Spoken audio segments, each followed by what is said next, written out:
And welcome back into it. We are the creators of Bad Habit Social. I'm Lydia Stratus. I'm Sandra D. And ready for it? We're ready.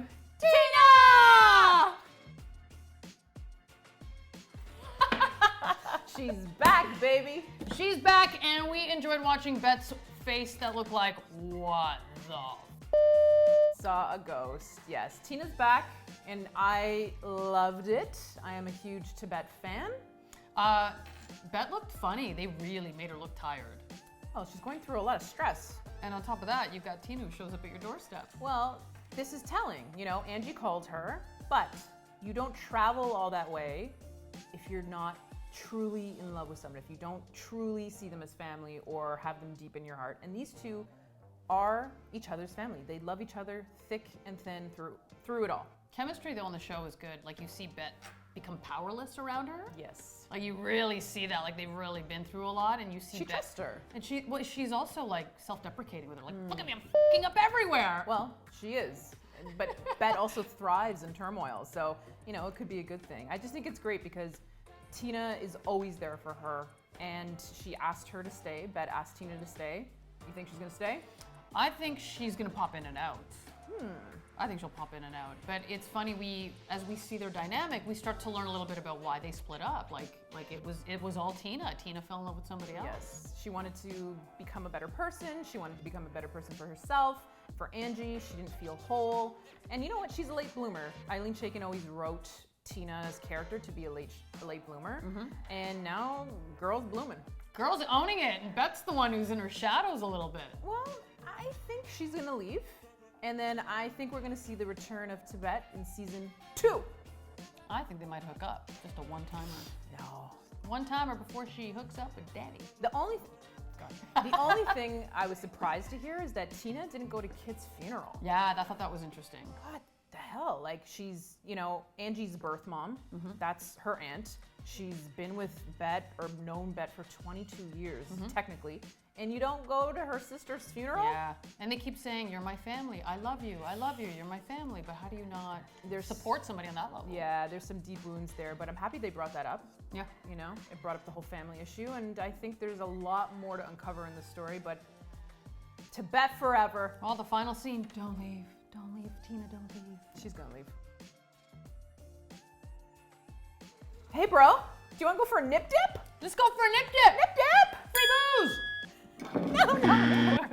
So we're actually wearing Hawaiian shirts in honor of you for... I'm doing what Finley always does. She seems to always wear the All Saints menswear of Hawaiian shirts. Very nice. And I'm doing it because I too, like Sophie, would love to be in Hawaii on a beach sipping coconut drinks. Aloha.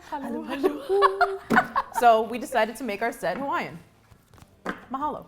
Mahalo. So, Sophie and Finley, what the They were just odd. Two needy souls looking for love in all the wrong places. They just happened to kind of crash into each other and realize, oh, you're needy too, and you need love, and let's give each other some love. I thought they were going to make out at one point on the dance floor. Just out of pure neediness, I thought Sophie was actually going to give into that. Just a disaster, you know? Like, Sophie is so needy. She has the reins on Danny so tight.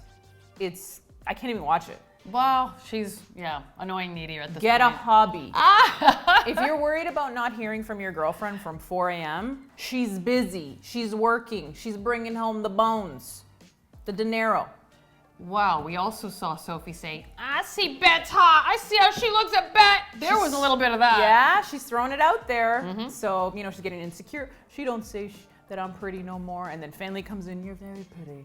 You know? You're very pretty. And Finley just falls into other women's vaginas. She just accidentally falls into other women. She's picking the low-hanging fruit. Yeah. You're pretty. Free booze. You're pretty. But I did love Finley and Tess's little interaction. Oh yeah, that was interesting. That was cute. Tess fully said, it's not gonna happen again. But it's gonna happen again. You know what's funny? Finley doesn't even try and she gets laid. Yeah.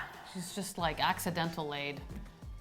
She don't have swagger, but she's getting laid. It's because she's dopey. She's dopey, yeah. So I think Tess and Finley, there's gonna be another hookup. They call each other hot and cute. They kind of look good together.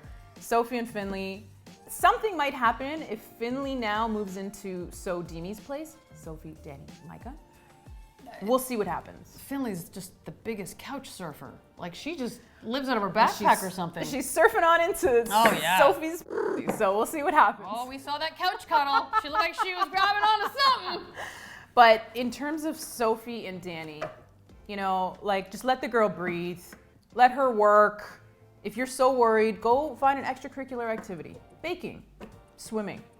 You know, no more bro nights. I just can't handle her insecurity. She's worried that Beth and Danny are going to move it on. Is she wrong? I think what I've been saying all along is actually coming true. And you believe it. Listen, this episode is all about Danny literally oozing her admiration for Beth. Well, she shut off every emotion for Sophie, and here she's like spewing her heart out to Beth. You inspire me. I've never felt anything like this Can't before. deny that she's special. She inspires me. She's worth it. The other clincher was, she says, I've never felt like this for anyone before. Hello, you're about to get married. And she says that? Okay. Something's coming up. Warning. Where's the flag? She doesn't know it yet, but she knows it. Yeah. And hence why the distance with Sophie. Yeah, I think when she comes home, she's frustrated. She realizes, you know, it's a tough day. She has these feelings for Beth, and then Sophie comes in drunk as a skunk and is just badgering her. Just like, let the girl breathe. Let her have a nap. She needs a nap. I don't want to talk because Beth's on my mind. I don't want to talk right now. And she had a hard day. Because Beth is on her mind. So we'll see what happens. Tina's gonna leave. You know, the other person that's gonna be around is Danny. Pierce is gone. Pierce just peace. Okay, that was just weird writing for me. He by Felicia, just got up, left, and was like, I'm gonna go change the world. Oh, by the way, I'm trans also. Good for him. And I also like that, you know, he did mention he's trans and that's why he's working for Beth. She, you know, he was inspiring to him. And it was odd writing for me. Odd writing. It just came out of left field. Bye, I'm out. We have no more budget for you, Pierce. Bye, go. Well, maybe it's a budget thing. But listen, if you're trans, why do you have to tell people, oh, by the way, I'm trans? You don't have to tell nobody nothing. So he divulged that information to Danny to say, listen, I believed in her so much because I wanted the opportunities. And now she's just lying to everybody, so he left. I'm curious to see what he's gonna do if he comes back. If he comes back. We'll see. So we have to welcome two people to the family. Angie and Jordy. Oh yeah, that's right. Welcome to the family. Cheers. Your life's about to begin. All the drama, all the crazy lesbians, all the heartache. Flannel. Cheers. Welcome to the life. The Subarus. 2 a.m. walks of shame, the heartbreak, the emotional craziness, the questioning yourself over and over again. All the women that's gonna just your life up, all the dates you're gonna have, the bumble swipes, because we know Jordy's gonna break your heart, and then you're gonna go after somebody else. Maybe you want men, and then you're just gonna realize that every single woman is not ready, and she's not available, and you're gonna be so up. And welcome to the club, Angie. Welcome to the club. It's really fun. Very fun. I've had a blast.